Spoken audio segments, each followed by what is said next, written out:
না।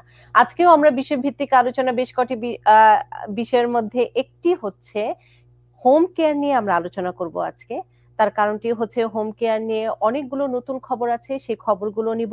একই সাথে আজকে যেহেতু দ্য নূপুর চৌধুরী শোর বিশেষ আয়োজন 16ই ডিসেম্বর মহান বিজয় দিবসকে কেন্দ্র করে, সে বিজয় দিবস নিয়ে তো বিশেষ অনুষ্ঠান থাকছেই। আমাদের সাথে এই মুহূর্তে যুক্ত হয়েছেন এই কমিউনিটির খুবই পরিচিত মুখ, আমার খুব প্রিয় একজন মানুষ, Giyas Ahmed, president and CEO immigrant elder home care. শুরুতেই জানতে চাই গিয়াস ভাই কেমন আছেন, এবং আরেকটু পরিচয় জানিয়ে রাখতে চাই দর্শক, গিয়াস ভাই হচ্ছেন এখানকার আমেরিকার মূলধারা রাজনীতিতে যেমন সক্রিয়, ঠিক তেমনি বাংলাদেশের জাতীয়তাবাদী দল বিএনপির এখন কোন পোস্টে আছেন গিয়াস ভাই? এখন তো বিএনপির নির্বাহী কমিটির সদস্য, কেন্দ্রীয় কমিটির সদস্য। আপনি তো এখানকার যুক্তরাষ্ট্র বিএনপিরও আপনি প্রেসিডেন্ট ছিলেন। আমি এখানে ওই যুক্তরাষ্ট্র বিএনপির ছাত্রদলের প্রতিষ্ঠাতা সভাপতি ছিলাম, তারপরে বিএনপির সাংগঠনিক সম্পাদক, তারপরে ভারপ্রাপ্ত president, senior vice president, senior vice president, আন্তর্জাতিক সম্পাদক সেন্ট্রাল কমিটির। পদের অভাব নেই, পদ বলতে না। আমি একটু রাজনৈতিক পরিচয়টিও জানিয়ে রাখলাম, কারণ বিজয় দিবস নিয়েও আপনার আমি একটু শুভেচ্ছা নিব। শুরুতে আমি একটু জানতে চাই হোম কেয়ার নিয়ে কোনো খবর আছে কিনা, কারণ আপনি হোম কেয়ারের সাথে ফাইট করা একজন মানুষ। আমাদের কমিউনিটির যে অধিকার আদায়ে সেটি নিয়ে আপনি সোচ্চার, তো আপনার কাছে আমি নতুন আপডেট গুলো জানতে চাই একটু। ধন্যবাদ আপনাকে। আসলে এই হোম কেয়ার হওয়াতে আমাদের যে একটা সিডিপ্যাপ প্রোগ্রাম, সেই প্রোগ্রামের কারণে বাংলাদেশিদের যে বয়স্ক লোকজন তারা কিন্তু খুব স্বস্তি বোধ করছিলেন, কারণ তারা মনে করেন নাই যে তারা ফ্যামিলির বার্ডেন। তো সেই কারণে অনেক ফ্যামিলি উপকৃত হয়েছে। সিডিপ্যাপ কিন্তু বন্ধ হচ্ছে না, মানে সিডিপ্যাপ হোম কেয়ার যেটা, এটা বন্ধ হচ্ছে না, কিন্তু অনেক এজেন্সিগুলি বন্ধ হচ্ছে। কারণ গভর্নমেন্ট মানে গভর্নর মানে অনেক এজেন্সিগুলিকে মানে তাদের লাইসেন্স মানে কমিয়ে মানে একটা এজেন্সিকে দিচ্ছে এখন, এবং সাথে সাথে আরো 24টা এজেন্সিকে দিচ্ছে ওই মানে সহযোগিতা করবার জন্য। সেক্ষেত্রে এখন মানে নিউ ইয়র্ক স্টেটে 600 এজেন্সি। আমি একটু একটু জানতে চাই, এটি নিয়ে তো মামলাও হয়েছিল, আপনারা ফাইট করছিলেন, পর শেষ পর্যন্ত রাইটে কি আসলো? সেই মামলাটা মানে আমাদের জন্য সুবিধাজনক হবে মানে ভাবে আসে না। আরেকটা মামলা হয়েছে, আর কংগ্রেসে আরেকটা মানে হিয়ারিং হচ্ছে, যাতে এই যে পিপিএল যে একটা কোম্পানি, সেই কোম্পানিটা এককভাবে মনোপলি ব্যবসা না করতে পারে। তো সেই ক্ষেত্রে আমরা আশা করি যে কংগ্রেসের যে বিলটা উত্থাপন হচ্ছে সেটা যদি কার্যকরী হয়, তাহলে পিপিএল মানে আসলে পারবে না মনে হয়। এখনো আমরা চান্স আছি। তারপরও আমি ব্যক্তিগতভাবে লাভবান, কারণ আমাদের 24টা লাইসেন্সের মধ্যে আমাদের একটা কোম্পানি আছে।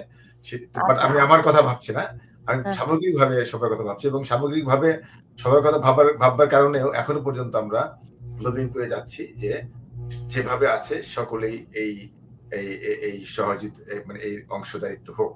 সেই ক্ষেত্রে আমি মনে করি অনেকগুলো এজেন্সি বন্ধ হয়ে গেলে অনেক এমপ্লয়ি বন্ধ হয়ে যাবে, অনেক অফিস বন্ধ হয়ে যাবে। এটা আমাদের জন্য, নট অনলি বাংলাদেশিদের জন্য, এটা মানে টোটাল মানে নিউ ইয়র্কের জন্য, নিউ ইয়র্কের যে অনেকগুলি যে 600 এজেন্সি, সেগুলো বন্ধ হয়ে যেতে পারে। তো সেই ক্ষেত্রে আমরা আশা করি যে আমরা জয়যুক্ত হব। তো আরেকটা এই আছে, পিসিএ নামে আরেকটা মানে লাইসেন্স আছে, সেখানেও অনেকে মানে অংশগ্রহণ করতে পারবে বা সেখানেও তারা দিতে পারবে।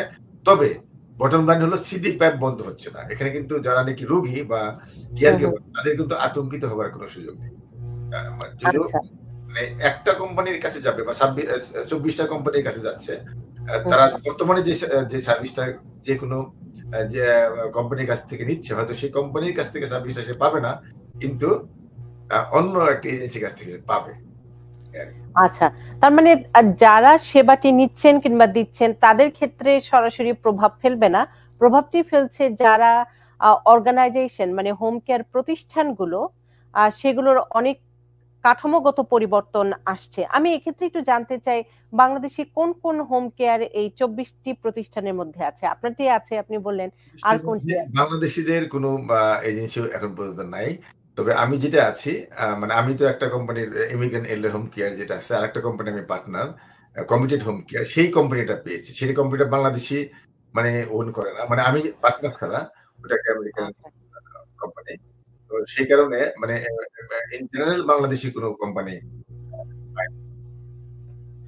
আমি এক্ষেত্রে আরেকটু একটু জানতে চাই যে রেট যেটি আছে, যারা সেবাটি দিচ্ছেন, যে বেতনটি পাচ্ছেন ঘন্টায়, সেক্ষেত্রে কি কোনো প্রভাব আসবে, প্রভাব ফেলবে? আর যেমন তাদের এখন মধ্যে হুম, হুম, এখন যেমন $2109 পার আওয়ার পাচ্ছে। তো হুম, সেই হুম, ক্ষেত্রে আম যে একটা কোম্পানি যখন আসবে তখন আ কিছু কমতেও পারে। মানে শোনা যাচ্ছে যে তারা হয়তো $18 আ থেকে $21 এর মধ্যে দিবে। তবে একটা জিনিস হলো নিউ ইয়র্ক স্টেটে যে ডিওএস ডিপার্টমেন্ট অফ হেলথ এর যে সেটা হুম। আমাদেরকে 2109 দিতেই হবে। মানে আমার মনে হয় না এটার তেমন একটা পরিবর্তন হবে। কারণ এটা হলো 2109 দিতে হবে। আচ্ছা, মানে পরিবর্তনের minimum wage plus wage parity সহ আমাদের 21 দিতে হবে। তো মানে সেক্ষেত্রে কম হ্যাঁ, দেবার কোনো সুযোগ নেই। মানে কম দেয়ার সেই সুযোগটি নেই। আমি আরেকটু এই বিষয়টি জানতে চাই যে হোম কেয়ার নিয়ে শুধু ব্যবসায়িক প্রতিষ্ঠান না, অনেক মানুষের জীবনযাত্রারও পরিবর্তন হয়েছে ইতিবাচকভাবে। আমি বিশেষ করে এখানে বয়স্ক বাবা-মার কথা বলছি, এবং অনেক পরিবার যে গৃহবধূটি কোনোদিন বাইরে কাজ করতে পারেনি, কিংবা তার বাচ্চাটির জন্য, কিংবা ঘরে অসুস্থ মা কিংবা শাশুড়ির জন্য সেও কাজ করে অর্থ উপার্জন করছে। নিঃসন্দেহে সেটি পরিবারের জন্য অর্থনীতির চাকা যে গতিশীলতা, সেটির জন্য অনেক অনেক ইতিবাচক। তো এই ক্ষেত্রে আমি একটু জানতে চাই যে একটি প্রতিষ্ঠান কিংবা এই যে 24টি প্রতিষ্ঠান যেভাবে আমরা ব্যাখ্যা করি না কেন, আহ খুব কি কড়াকড়ি নিয়ম নীতি সেই জায়গাটি কি বাস্তবায়ন হবে কিনা, ২৪ মানে টা ভয় পাওয়ার কোনো কিছু আছে ভয় কিনা, পাওয়ার কিছু নেই। আতঙ্কিত হওয়ার কিছু আছে আতঙ্কিত কিনা? হওয়ার কিছু নাই। তবে আপনারা একটা ইনফরমেশন দিচ্ছি। প্রায় ৫০ থেকে ৬০,০০০ হুম, হুম। বাংলাদেশী পরিবার এই হোম কেয়ার সেবা নিচ্ছে। অনেক। এটা কিন্তু অনেক। এবং এই হুম, ৫০ থেকে ৬০,০০০ পরিবার আপনার অনেক লাভবান হচ্ছে যদি হুম, তাদের হুম, হুম। শ্বশুর-শাশুড়ি থাকে, পিতা-মাতা থাকে। তো সেক্ষেত্রে আপনি যেটা উল্লেখ করেছেন যে অনেকেই হাউস ওয়াইফ ছিল আগে। তারা বাইরে কাজ করে নাই। তারা এখন হুম, ঘরে হুম। বসে কাজ করছে। সেক্ষেত্রে অনেক বাংলাদেশী কিন্তু লাভবান হচ্ছে। এটা কিন্তু আমরা বলতে পারি। অবশ্যই এটি অবশ্যই লাভবান হচ্ছে, এবং অনেকেই তো নিজের পরিবারের কাছ থেকে সেবাটি পাওয়া মানে আরো সৌভাগ্যের, কারণ তার কাছের মানুষটি তার সেবাটি করছে। গিয়াস ভাই, আমরা হোম কেয়ার নিয়ে আর কোনো খবর আছে? না হলে যেহেতু বিজয় দিবসের বিশেষ অনুষ্ঠানে আমি একটু বাংলাদেশ বিজয় এবং দিবস যেহেতু এক আমি একটু জি, বিজয় দিবস নিয়ে আলোচনা করি। আমি একটু একটু আগে আমেরিকার রাজনীতি নিয়ে আলোচনা করে তারপরে আমি বাংলাদেশের প্রসঙ্গে যেতে চাই। আমেরিকায় যেহেতু ২০শে জানুয়ারি সাবেক প্রেসিডেন্ট ট্রাম্প আবারও তিনি শপথে ফেরত আসছেন, এবং ট্রাম্প আসার পরে কোন ধরনের পরিবর্তন হবে?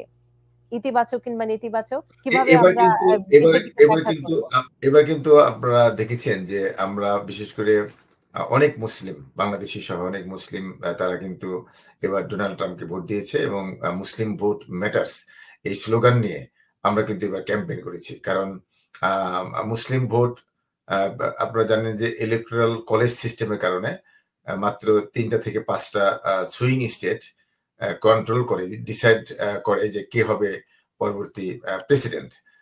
অতএব সেই ক্ষেত্রে এই ৩ টা থেকে ৫ টা স্টেটে আপনারা জানেন যে মিলিয়নস অফ মুসলিম বসবাস করে। ফর এক্সাম্পল মিশিগানে ১ মিলিয়ন মুসলিম বসবাস করে। পেনসিলভেনিয়াতে more than half a million. তো সেই ক্ষেত্রে আমরা এই এবং আপনার অ্যারিজোনাতেও অনেক মুসলিম আরাবিয়ান বসবাস করে। জর্জিয়াতেও অনেক মুসলিম আছে। তো এই যে সুইং স্টেট গুলি এই সুইং স্টেট গুলি কিন্তু কন্ট্রোল করে মানে প্রেসিডেন্ট নির্বাচনে কে হবে নেক্সট প্রেসিডেন্ট। তো এবার আমরা এই মুসলিম ভোট ম্যাটার্স আমরা বলেছি যে not only Jewish vote matters, not only black vote matters, Muslim vote matters too. সেই ক্ষেত্রে মুসলিম ভোট এবার ডোনাল্ড ট্রাম্পের দিকে গিয়েছে।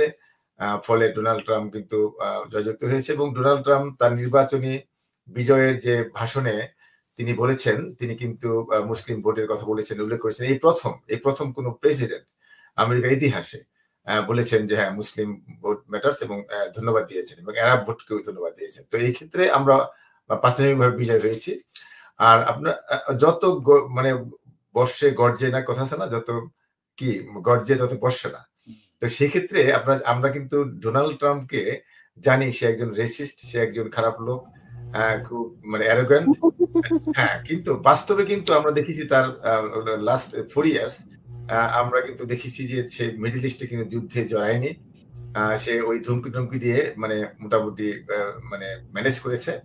আর আমরা দেখলাম রিপাবলিকানের যে জো বাইডেন, তিনি যদিও মানে মুসলিমদের পক্ষে কথা বলেন বা যুদ্ধে যাবেন না বলেন, কিন্তু বাস্তবে কিন্তু তিনি মানে বিলিয়নস অফ ডলার আপনি ইউক্রেনে দিয়েছেন এবং আপনার ইসরায়েলকে দিয়েছেন, আর্মস দিয়েছেন। অতএব সেক্ষেত্রে আমরা মনে করি যে মুসলিম ভোটের কারণে এবার যদি জো বাইডেন মানে বিজয়যুক্ত হইতে না পারে, that mean Muslim vote better. এবং আমি মনে করি যে ডোনাল্ড ট্রাম্প যেভাবে আমরা ভয় পাচ্ছি, সে ভয়ের কোনো কারণ নেই।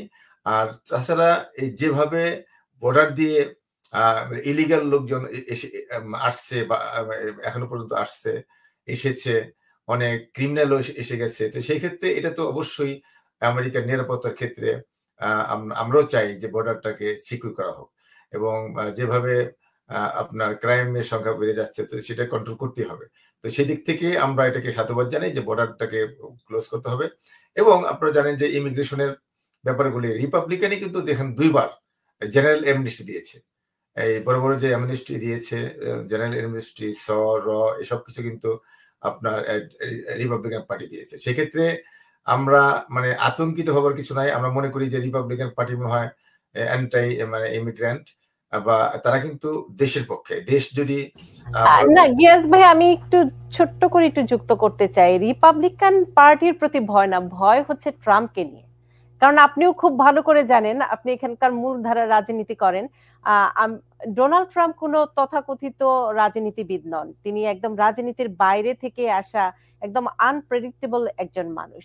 আর সেক্ষেত্রে রিপাবলিকান দলকে নিয়ে সাধারণ মানুষের ভয় নয়, ভয় হচ্ছে ট্রাম্পকে নিয়ে। তো সেক্ষেত্রে কি বলবেন? না, ঠিকই বলেছেন আপনি যে ভয়টা কিন্তু ট্রাম্পকে নিয়ে।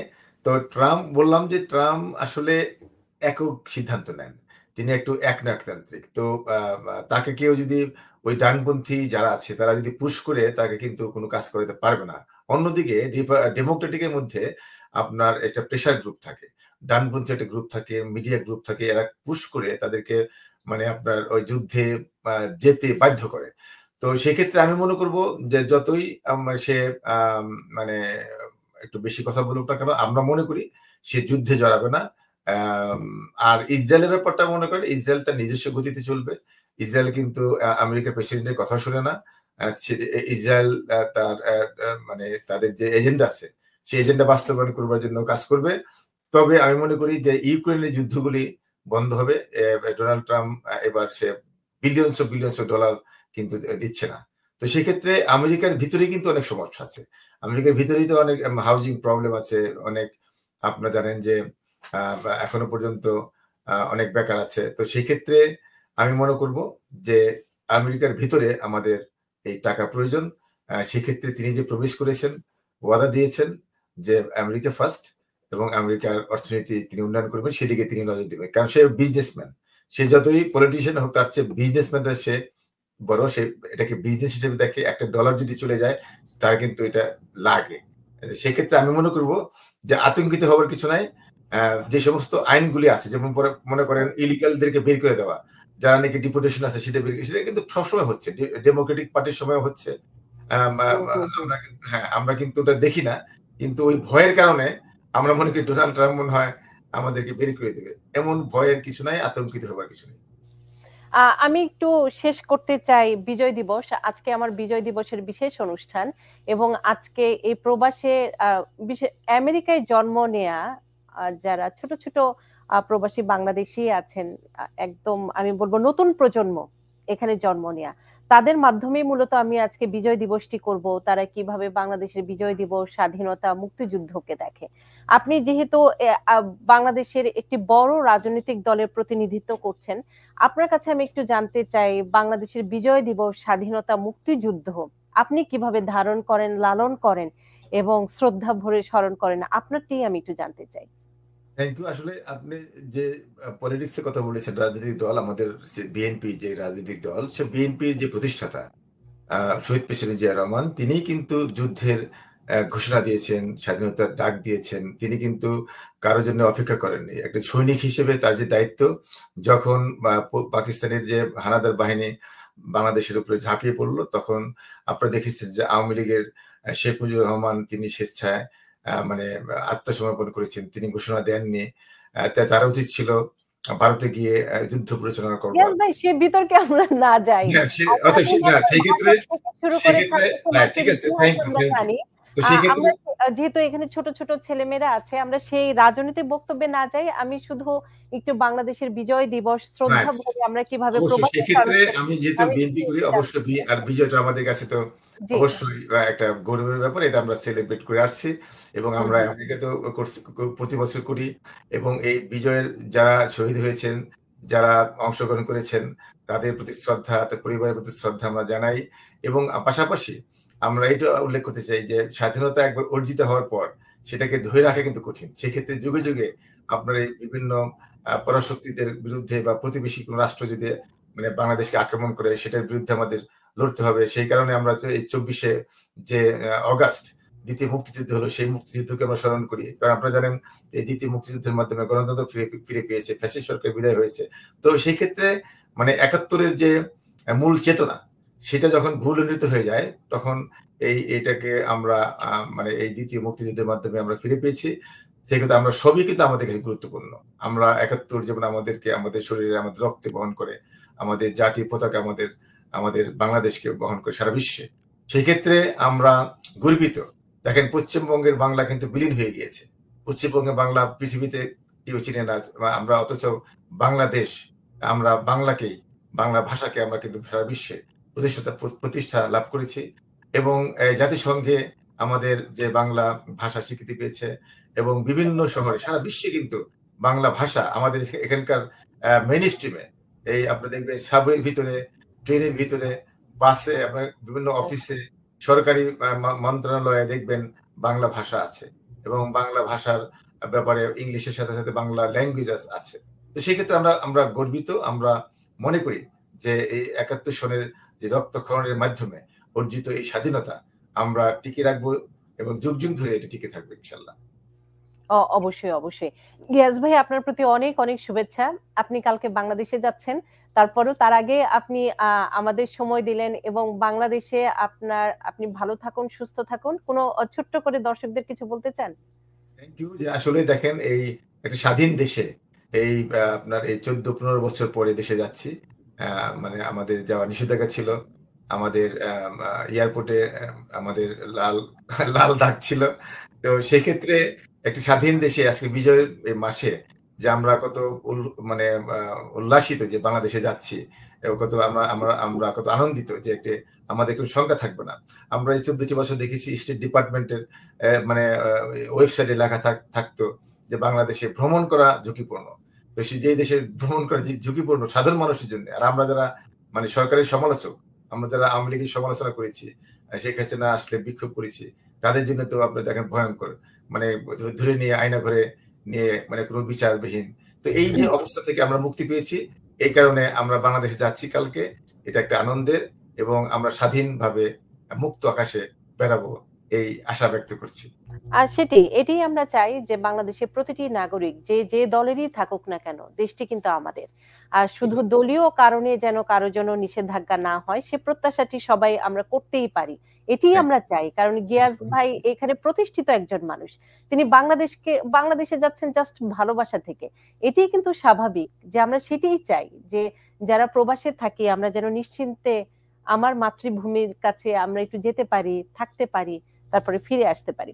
গিয়াস ভাই আপনার জন্য শুভকামনা রইলো। আপনি সুস্থভাবে যান, বিজয় দিবস উদযাপন করেন। আপনার জন্য অনেক, অনেক প্রত্যাশা।